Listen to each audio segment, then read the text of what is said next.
이 외생 변수 중에 중국이 우리나라 이제 교역량 1위 국가이고 또 중국이 바로 인접 국가다 보니까 한국이 많이 그동안 혜택을 받아오면서 성장을 또 해왔어요. 근데 요즘 보면은 중국이 뭐 우리한테 도움이 되기보다는 좀 악재 요소로 또 많이 작용하는 그런 요소들이 있는 것 같아서 오늘은 그 중국에 대해서 좀 집중적으로 그렇죠. 좀 진단을 하고 네. 우리 또 이 대표에게 좀 여러 가지 물어보고 싶어서 오늘 네. 만남을 가졌는데 네. 일단 중국이 우리한테 큰 틀에서 악재입니까? 호재입니까? 자, 항상 그런 말씀을 저한테 물어보세요. 다들. 이게 악재야, 호재야? 우리 이분법에 항상. 이분법을 보시면 안 돼요. 왜냐하면 저는 이렇게 보입니다. 중국은 자기 갈 길을 가고 있는 거고, 한국도 자기 갈 길을 가는데, 사실 양자 간에 파트너십을 어떻게 엮이냐에 따라서 호재나 기회가 될 수 있는 거고, 아니면 악재가 될 수 있는 거고, 리스크가 될 수 있는 거죠. 근데 지금 상황은 제가 봤을 때는 중국이 뭘 활동을 해서 우리한테 일부러 악재를 끼쳐주고 있다, 뭐 호재를 주고 있다, 이런 컨셉은 없는 것 같아요. 우리가 이 중국과의 관계를 어떻게 엮어보는 것이 가장 중요하다. 저는 이제 그렇게 보여지고요. 그 어쨌든 최근에 보면은 얼마 전까지만 해도 뭐 사드 보복해서 어떤 중국의 인위적인 조치에 의해서 한국이 피해를 본 요소가 분명히 있었어요. 그렇죠. 네. 근데 지금 이제 사드 보복도 아니고 또 이제 한한령을 풀어가지고 관광도 이제 푼 상태니까 특별히 중국이 인위적으로 우리한테 막 해를 끼치고 뭐 이런 건 없는 그런 것 건 같아요. 없죠. 네. 다만 그렇죠. 중국 경기가 좋아질 거로 예상을 했는데 네. 특히 이제 올해 초부터 계속 중국 경제 좋아진다. 그러면 우리 이제 혜택 볼 거다. 이렇게 증시 모든 여의도의 전문가들이 그렇게 예측을 했잖아요. 네네. 근데 지금 뭐 3분기 지나서 이제 4분기로 가는데 이거 뭐 그쵸. 중국 경제가 안 좋아지고 있으니까 그러니까 중국 경제 언제 좋아지는 거예요? 자, 그게 중요한 게 아니에요. 제가 봤을 때는. 자, 중국 경제가 좋아지든 나빠지든 그거보다는 우리가 거기서 먹을 게 있는지 없는지를 파악해야 되는데 지금 상황은 중국 경제가 좋아지면 우리가 먹을 게 많아지고 나빠지면 먹을 게 적어진다. 이건 이분법보다는 약간 천수답같이 우리가 보고 있다. 그렇게 보면 안 돼요. 제가 봤을 때는 자, 중국이 어떤 상황에 있으니까 현재 우리가 어떤 전략을 들고 와서 우리 것을 가져와야 된다. 그런데 그걸 못하고 있는 게 사실 가장 큰 것 같아요. 현재. 그렇죠. 그걸 이제 그 내용을 한번 우리가 한번 얘기를 해보면은 조금 좀 중국에 대한 투자의 어떤 컨셉을 좀 바꿔야 되지 않겠느냐. 우리가 그렇죠. 우리가 바꿔야 돼요. 왜냐면 중국을 뭘 얘기할 게 아니고 우리가 좀 바뀌어야 된다. 제가 이제 예를 하나 들게요. 전에 한번 제가 이제 중국 출장 갔다가 이제 그런 얘기를 했었어요. 중국 분들한테. 왜 이렇게 너희들은 우리한테 뭐 말도 안 되는 뭐 이상한 상품들을 보내느냐. 싸고 뭐 질도 나쁘고 그래서 우리나라 국민들이 피해를 좀 본다라는 식으로 제가 얘기를 했었어요. 그랬더니 그쪽에 딱 얘기한 거예요. 야, 니네가 그걸 원해서 준 거야. 싼 걸 원하니까. 싼 걸 원하니까 싼 거 줬어. 비싼 거랑 우리는 일본은 비싼 거라니까 우리는 일본한테 비싼 거 줘. 중국은 싼 거부터 비싼 것까지 다 있어. 가져가는 것은 니네 몫이야. 그 얘기를 해줘요. 순간, 그렇구나. 그럼 중국이라는 국가는 그대로 있고, 뭐, 사드 사건이 있었지만은 그 위에 사실 뭐, 딱히 우리한테 무슨 뭐 한 적은 없잖아요. 그러다 보니까, 그럼 중국은 중국대로 흘러가는 거고, 자기들은 나름대로 이제 미국하고 맞짱 뜬다고 하니까요. 흘러가는 거고, 그러면 사실 우리가 필요한 게 있으면 가서 중국에서 수혜를 받아와야 되고, 우리가 가서 미운 자식 떡 하나 얻어먹듯이 가서 사실 받아오고 이게 중요한데 지금 같은 경우 우리는 야 중국이 좀 줘야지 이런 생각을 하면 안 돼요. 자, 그러니까 중국을 그렇죠. 너무 바라보지만 말고 그럼요. 네. 이제 우리가 능동적으로 그럼요. 중국을 어떻게 이용할 것인가. 그게 중요한 거죠. 저는. 우리가 주체적인 전략을 세워야 된다. 그렇죠. 자, 그러면 어쨌든 큰 틀에서 중국 경제가 언제쯤 좋아질 거로 예상을 합니까? 사실 이제 항상 이제 중국 경제를 얘기하면은 딱 이분법이에요. 진짜 이분법이에요. 망한다예요, 항상.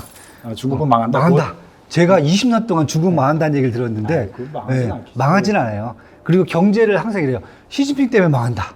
근데 이런 컨셉이 아니라 저는 이제 자 중국 경제를 보려면은 중국이라는 큰 어떠한 경제 시스템이 사실은 경기 사이클로 돌고 있다. 사이클로. 그렇죠. 그러니까 경기가 이제 좋아졌다가 나빠졌다가 바닥을 지나고 다시 회복되고 경기가 절정에 올랐다가 이러한 사이클을 타는 게 중국 경기이기 때문에 중국 경제를 그런 측면에서 봐야 된다면은 누구는 보세요. 중국가 위기다. 저는 위기라고 보는 게 아니라 중국의 경기 사이클이 전반적으로 이제 바닥을 지나고 있다. 이렇게. 바닥이 근데 좀 기네요, 좀. 바닥은 이 정도는 길어야죠.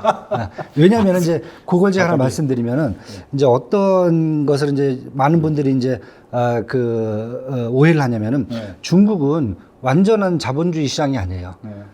사회주의 시장 경제라고 자기들이 얘기를 하고 있어요. 1994년부터 그렇게 시스템을 만들었는데 이게 무슨 말이야? 사회주의하고 시장 경제 이거 말도 안 되는 계획 건데. 시장 경제. 그렇죠. 근데 계획도 아니에요. 자기들은 또 계획 경제는 되게 싫어해요. 자, 이런 식으로 돼 있는데 지금 보시면 이제 코로나 팬데믹이 사실은 약간 분기점이 됐어요. 코로나 팬데믹이 되면서 그렇죠. 약 3년. 그렇죠. 3년이죠. 3년이 들어갔는데, 자, 그때 중국 정부하고 여타 주요국하고 사실 되게 확연하게 차이가 났어요. 그러니까 미국이라든지 뭐, 유럽이라든지 이런 데는 엄청나게 경기 부양책, 통화 완화 정책, 이걸 다 썼습니다. 그러다 보니까 어떻게 됐습니까? 팬데믹 상황에서도 시장에 돈이 넘쳐 흐르고, 인위적인 수요가 창출되면서 되게 경기가 조금 좋아진 때 보였어요. 유동성이 너무 그렇죠. 풀린 상황. 그러니까 지금 다시 또 어려움을 겪는 어려운 게 있잖아요. 근데 중국은 솔직히 말씀드릴게요. 안 했어요. 전혀. 하나도 안 했어요. 사트로 맞고서는 자기들끼리 그냥 한 거죠. 그렇죠. 통화 정책도 안 했었어요. 그러니까 통화 완화 정책도 쓰지도 않고 경기 부양책도 안 썼어요. 그러다 보니까 그냥 내수가 쭉 흘러내려 앉은 거죠. 그리고 한 3년 지나고 나서 리오프닝을 했단 말이에요. 리오프닝 하니까 사람들이 그럼 여태까지 이 안쪽에 응축되어 있던 이런 모든 에너지들이 다 튀어나올 거다라고 생각을 했는데 그게 그렇지가 않다. 그렇지가 않아요. 왜? 중국 경제 자체가 이미 엄청나게 커요. 그래서 내수로도 돌아갈 그러니까 수 우리로 있거든요. 따지면은 뭐 맞아요. 미국도 그렇고 보복 소비라는 말이 이게 통용이 됐잖아요. 예, 그렇죠. 그러니까 중국에는 그런 보복 소비 같은 개념이 딱 정확히 적용하기는 어렵다고 어렵다는 거죠. 그러니까 중국 같은 경우에는 그 막아놓은 게 다른 게 아니라 외부와의 접촉이라든지 아니면은 외부와의 이제 경제적 교류라든지 이런 걸 막아놓은 상태고 내부적으로 보면 그 큰 경제 안에서 3년 동안 엄청나게 발전을 해버려요. 그러니까 우리가 생각하는 사이 겁니다. 막아놨으니까 쟤네들 저기서 굶어 죽었을 거야. 그게 아니라 절대 그렇지 막아놓고 않다. 딱 이 가두리를 딱 쳐놓으니까 자기들끼리 신나게 놀아갖고 이 안에서 양이 살이 찐 거예요. 그러다 보니까 딱 뚜껑을 열어보니까 어떤 상태가 됐냐면 얘네들 입장에서 봤을 때는 한국이 필요가 없어. 웬만한 건 이 안에서 다 해결이 다 해결이 되신댔어요. 네. 그러니까 예를 들면 2016년에 제13차 경제 기획을 얘기를 했어요. 그 다음에 그때 나왔던 게 메이드 인 차이나 2025야. 2025년까지 주요 경제 부품들이라든지 이런 산업 부품들에서 70%를 자립하겠다. 근데 사실 코로나 때 보니까 다 돼버렸어. 우리가 뭐 조선이 걔들이 우리한테 필요한 것도 자동차가 필요한 것도 아니고 철강 뭐 아무것도 철강 뭐 딱 한국 위기잖아요, 위기. 부족한 게 딱 하나야. 반도체. 반도체 그것도 격차가 조금밖에 많이 올라갔죠. 그러니까 이 정도 상태란 말이에요. 그러다 보니까 소비재도 보면은 화장품도 너무 기술이 좋아졌어. 분유, 기저귀 다 좋아. 도대체 거기다가 안 되면은 소녀시대 짝퉁까지 나와 있어. 다 돼.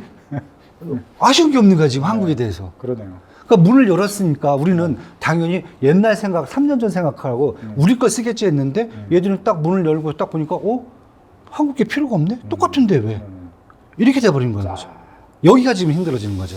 자, 그러니까 전체적으로 이제 큰 틀에서 이제 좀 어느 정도 이해가 되는 것 같아. 지금 우리 이 대표 얘기를 들으니까 좀 우리가 너무 과거의 패턴으로만 중국 그렇죠. 경제를 맞습니다. 바라봤는데 이 코로나 팬데믹 이후에 패러다임이 약간 바뀌었다. 네. 그러니까 중국은 중국대로 돌아가고 있으니까 그렇죠. 그 상황을 우리가 냉정하게 아주 드라이하게 봐야 돼. 보고 우리가 어떻게 전략적으로 이거를 경제적으로 그래서 이거 전략을 세워가지고 투자를 할 것인가. 그렇죠. 이런 쪽으로 이제 방향을 잡아야 되는데 너무 중국만 바라보지 말자. 그렇죠. 바라볼 필요도 없고 이렇게 본다면 이제 2023년 올해 보면은 중국의 경제 성장률이 한 1분기가 4.5, 2분기가 6.3, 3분기가 되면 4.9%예요.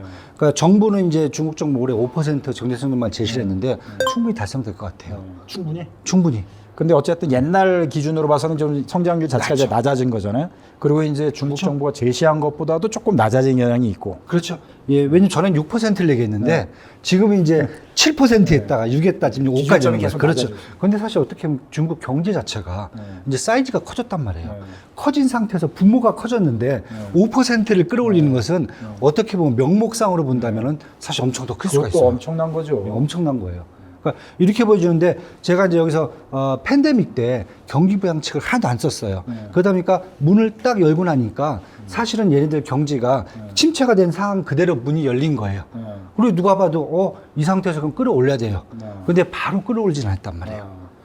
올해 사실은 한 2분기, 3분기가 되면서 그때부터 이제 시장을 끌어올리는데 좋은 점이 뭐냐면은 다른 나라들은 시장을 끌어올리고 싶어도 인플레이션이 문제야. 다 인플레이션에 죽어났잖아요. 근데 중국의 인플레이션은 올해 보면은 1%가 안 넘어가요, 매달. 아. 작년 YOY로 작년 대비해서. 왜? 다들 그러면 야, 또 이거 숫자 사기치는 거지. 막 이런 얘기 한다. 약간 그런 거는 항상 우리가 염두에 또 두고 항상 있죠. 염두에 두고 있어. 근데 진짜 보니까 네. 인플레이션이 낮아. 왜?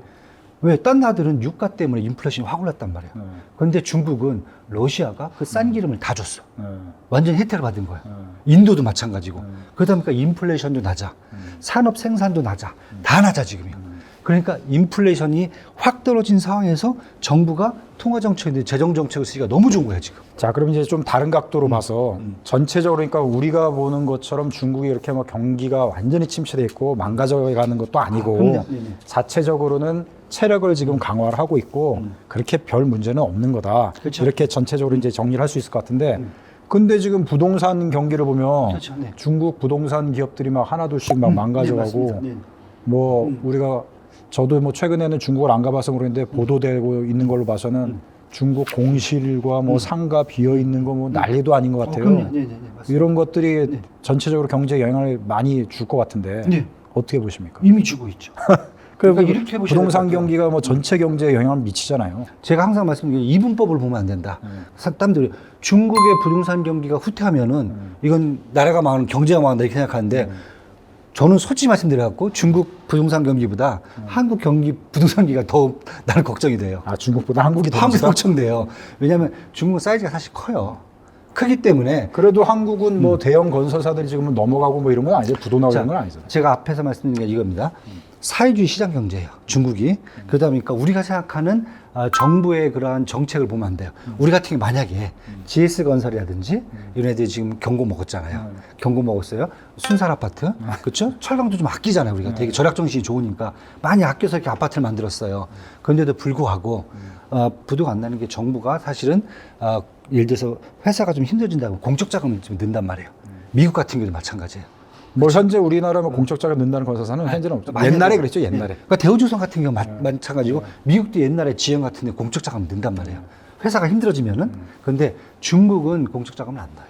일단 패턴이 우리나라는 큰 회사가 위기에 그렇죠. 처하면 공적 자금을 넣니 많이 이런 논의가 되는데 그렇죠. 네. 중국은 망해라. 예. 망하라가 아니에요. 자, 시장 경제를 철저하게 지켜요. 자, 이 부동산 같은 회사 같은 경우는 CEO라든지 니네 경영진들이 한 거 아니냐. 사적 기업이에요. 국영 기업이 아니에요. 했기 때문에 니네가 책임을 져야 된다고 그래요. 그래서 뭐냐면은 자, 문제가 터졌으면은 먼저 뭐 은행 대출 이런 것들을 이렇게 얘네들이 이제 문제 안 된 게 이렇게 뒤에 이제 뒷정리 해주고 자, 니네 자산 다 팔아. 정리해. 그래서 신뢰를 다시 쌓아. 그때까지 붙잡아놔요. 도망 못 가게. 오너 도망가지 못하게. 그럼요. 오너가 철저히 다 책임을 다 져라. 책임져야 돼요. 끝까지. 만약에 안 되면은 진짜 그지 되는 거예요. 네가 버린 일이니까 네가 다 맞아요. 정리하고 깔끔하게 마무리해라. 정부가 공적 자금을 주는 것은 국영기업밖에 없어요. 중국에 보시면은 옛날에 있던 국영기업들이 있어요. 국영기업은 지금 전체 그 고용의 한 20% 정도를 차지하고요. GDP의 40% 정도를 차지해요. 근데 그 국영기업들은 철저하게 인프라 기업들이에요. 그렇죠? 인프라 기업들에 대해서는 공적 자금이 들어가는데 사기업은 철저하게 시장 경제예요. 니네가 잘못했으면은 니네가 해라. 그러니까 의외로 어떻게 보면은 철저히 시장 경제 요소가 거기선 작동을 한다. 그쵸. 그 부분에 있어서만큼은 우리나라 같은 경우는 사실 예를 들어서 표가 있잖아요. 거기 직원들 몇만 명 있는데 쫓겨나면 난리가 나잖아요. 근데 중국은 그렇게 보진 않아요. 그래서 이제 이 대표가 볼 때는 지금 중국 부동산 기업 몇몇이 위기고 또 파산돼 있고 파산 위기에 있는데 그거는 그걸로 손절이 되는 거기 때문에 그렇죠. 네. 전체 경제에 파도로 쓰나미로 오진 않을 거다. 쓰나미는 않고 그다음에 지금 제가 말씀드렸지 경기 사이클에 지금 바닥을 지나고 있어요. 그럼 그 바닥에서 당연히 회사가 부도나는 게 엄청 많아지죠. 그런데 중국에 대해서는 이제 건설사들이 지금 문제가 생겼지 전반적인 부동산 경기가 가다 보면은 뭐 집이 뭐 부도나 있고 막 이런 거 같은 경우에는 중국은 정부는 철저해요. 그것은 개인 사업들이 프로젝트를 한 거예요. 그럼 망한 애들은 그냥 망해서 없애버려요. 그러니까 우리나라 같이 누굴 살려주겠다. 끝까지 정부가 국민 세금 대라고 이런 것이 없어요. 그러니까 저는 그냥 당연히 할 거고 그렇게 해서 정리가 될 거고 그러면은 다른 또 건설사가 올라올 거예요. 자, 우리는 일단 뭐 경제 운영과 정부 시스템의 옳고 그름을 얘기하는 게 아니라 그렇죠, 맞아요. 중국 경제가 어떻게 되는 게 우리 또 한국에 어떻게 영향을 미치고 그렇죠, 네. 투자적인 관점에서 이제 전략을 세우기 위해서 이제 얘기를 나눈 거니까 그런 거는 그렇죠. 우리 옳고 그름 뭐 중국 경제 그런 거 뭐 없어요. 좋고 나쁘고 이거 지금 얘기하는 거 아니잖아요. 네, 네. 그건 이제 명확히 저희가 해둘 그래서 필요가 뭐 있겠고. 홍다라든지 왕커라든지 컨츄리가든지 넘버 1, 2, 3예요. 네. 그래서 글로벌 한 200대 건설사에 들어가요. 그런데 얘네들이 당연하게 국내 주택 사업만 하는 게 아니라 이제 BRI죠. 벨트앤로드, 그 실크로드 사업에도 하기 때문에 글로벌로 다 나가 있는 회사들이에요. 그래서 물론 이제 파급 효과는 있어요. 파급 효과는 있는데 뭐 선진국 뭐 큰 국가에서 보듯이 여기 뭐 공적 자금을 넣어갖고 이 회사를 뭐 살려주고 막 이런 것은 없다. 그러니까 철저히 그렇게 본다 보면은 사실은 파산시킬 건 파산시켜버리고 깔끔하게 정리해버리고 다른 회사를 또 건설사들이 또 올라올 거예요. 살릴 걸 살리고 살려주고 그렇게 올 겁니다. 그래서 지금 아마 경기 사이클 바닥에 있을 때 나오는 신호를 아마 정부가 진짜 제가 봤을 때는 그냥 독하게 그렇게 하고 있다라고 보시면 될 것 같아요. 요 문제는 뭐 나중에 다시 또 그렇죠, 네. 불거지면 다시 또 집중적으로 한번 다뤄보도록 하고 다시 이제 한국으로 돌아와서 네, 네. 자, 중국이 이제 관광을 풀었잖아요. 풀어서 유커들이 지금 대거 이제 한국에 그렇죠. 오고 있어요. 그래서 앞서 얘기한 대로 뭐 큰 우리가 수혜는 받는 건 아니지만 네, 그렇죠. 어찌됐건 수혜를 받을 거로 예상은 많이 했어요. 그렇죠. 근데 면세점이나 뭐 화장품 업계, 뭐 관광업계 보면은 그렇게 큰 수혜는 아니다. 그렇죠, 맞아요. 관련 그 주가들도 보면은 뭐 비실비실 오히려 또 떨어지는 경우도 떨어질 수도 있고. 있고. 네, 네. 이런 거는 어떻게 보십니까? 사실은 관광업이 우리나라에 미치는 영향이 사실 그렇게 크진 않아요. 크진 않은데 과거에는 이제 핵심이 뭐였냐면은 단체 관광이 온단 말이에요. 그럼 깃발 들고 명동에 쭉 한 30명 차 한 대 내리면 한 40명 내리시잖아요. 그럼 이분들이 단체로 혼자 가까워 오는 거잖아요. 두세 명 뭐 같은 가질 수도 있고 그러면은 일단 보따리에다가 있는 거 다 담았어요. 근데 지금 여행 패턴을 보면은 그 패턴이 아니에요. 그러니까. 가족 단위예요. 그러니까. 그러니까 완전히 서구화된 컨셉으로 오거든요. 저도 이제 여기 점심 때 밥 먹다 보면은 가족 단위로 와서 있어요. 그 벌써 서구가 됐어. 벌써 서구가 너무 빨라졌어요. 너무 좋은 걸 빨리 봐갖고 이 아니, 친구들이. 저도 느끼는 게 뭐냐면 데이터상으로는 중국이 이제 뭐 4년 만에 한국 방문 외국 관광객 뭐 1위로 다시 복귀를 했다. 네, 네. 그러면 엄청나게 지금 관광객들이 많이 온다. 그건 이제 어차피 들어온 숫자 카운트니까 그건 거짓말 할 수가 없잖아요. 그렇죠. 네. 근데 제 눈에 보이는 거는 금방 말씀하신 대로 관광버스가 별로 안 보여. 없어요. 깃발도 없어요. 깃발들이 옛날에는 막 시끌시끌하고 막 중국어로 막 네. 이치 팔로 막 그렇게 개라고 만드시자 막 이런 얘기 하는데 그런 얘기 안 들려 하나도. 그러니까 제가 그 동대문 그 쇼핑센터 있잖아요. 거기 자주 오고 가는데 옛날에는 중국 관광객들 막 줄지어 막 해가지고 막 엄청난 막 무리를 지어가는데 안 보여. 없어요. 가족끼리 조용히 다녀요. 식당 써도 소리가 없어. 왜냐면 애들도 있고 자기 이제 남편하고 와이프 이제 어머니 아버지 뭐 애들 이렇게 있으니까 조용히 시켜 먹어.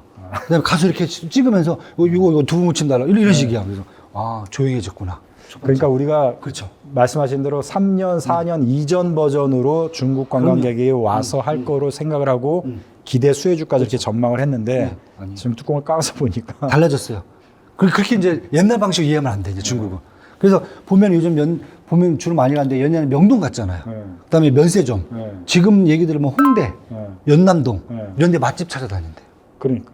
그러면 이게 또 SNS가 발달해가지고 한국에서 뭐 한다 이거 그러면 보면 다 찾아요. 바로바로 이게 또 돼가지고. 그래서 지금 이제 관광 수혜주들이 옛날에 관광 수혜주들이 혜택은 올라올 수는 있어요. 왜? 그렇다고 또 면세점을 안 가진 않거든요. 가긴. 그렇죠. 엄마가 가서 좀 화장품 사야 되니까. 그러니까 근데 옛날 같이 보따리 풀어놓고 이만큼 주세요. 안고 가는 이런 컨셉이 아니란 말이에요.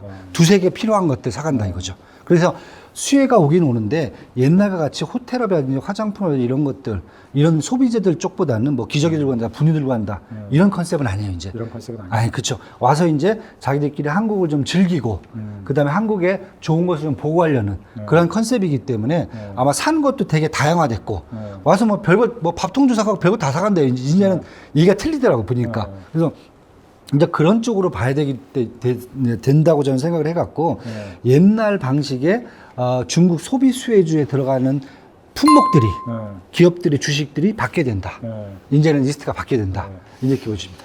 이 리오프닝 수혜주로 보통 애널리스트들이 뭐 호텔신라, 그렇죠. 네. LG 생활건강 뭐 네. 이런 것들 많이 얘기했는데 네. 네. 가장 주가가 크게 하락한 이런 대표 종목. 뭐 LG 생건하고 지금 아무래도 퍼시픽이죠. 네. 화장품들이 뭐 지금 죽을 쓰고 있는데 땅굴을 파고 들어갔어요. 네. 이게 뭐 반등의 기미는 없을까요? 반등의 기미는 충분히 있어요. 저희가.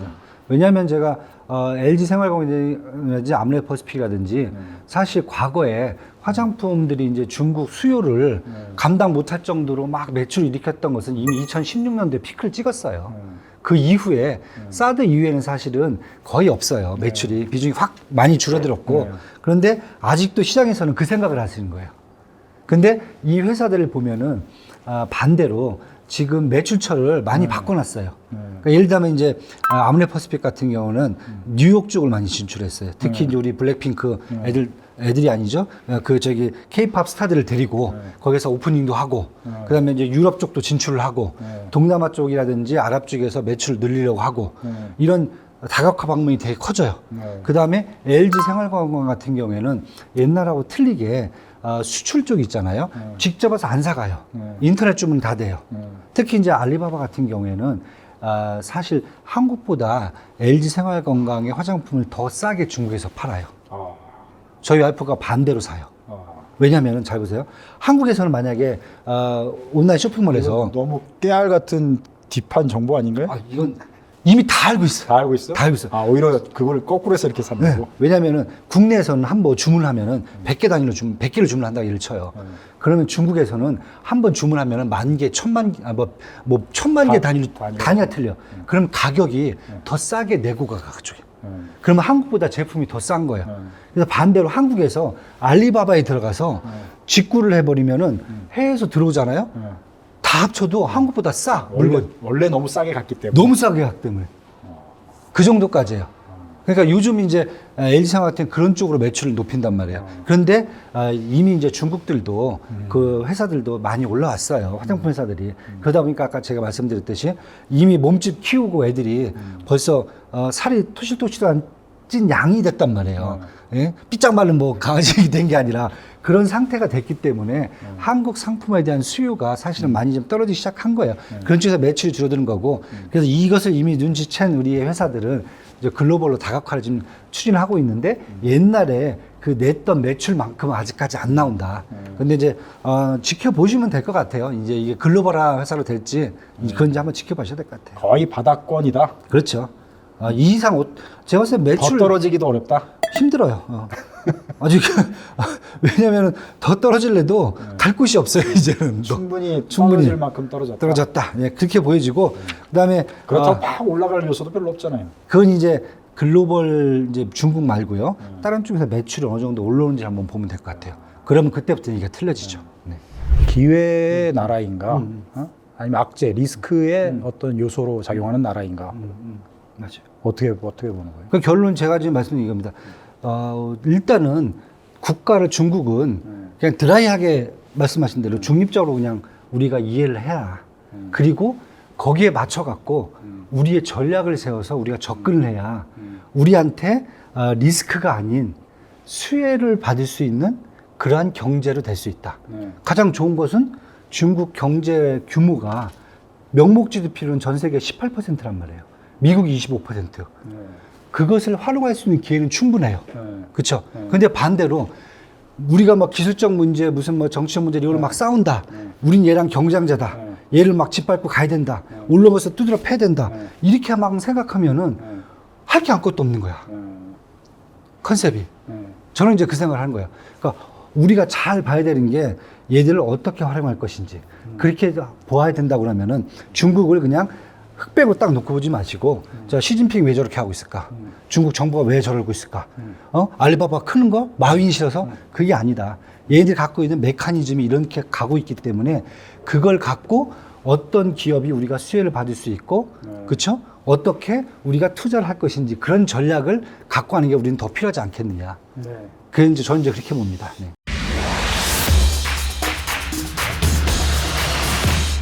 중국의 지금 전기차가 또 핫 이슈 그렇죠. 아닙니까? 네네네. 전기차하고 배터리하고. 네네네. 미국의 테슬라하고는 틀리게 봐야 돼요. 그러니까 쉽게 해서 미국에서 테슬라가 막 엄청난 인기를 끌고 갔잖아요.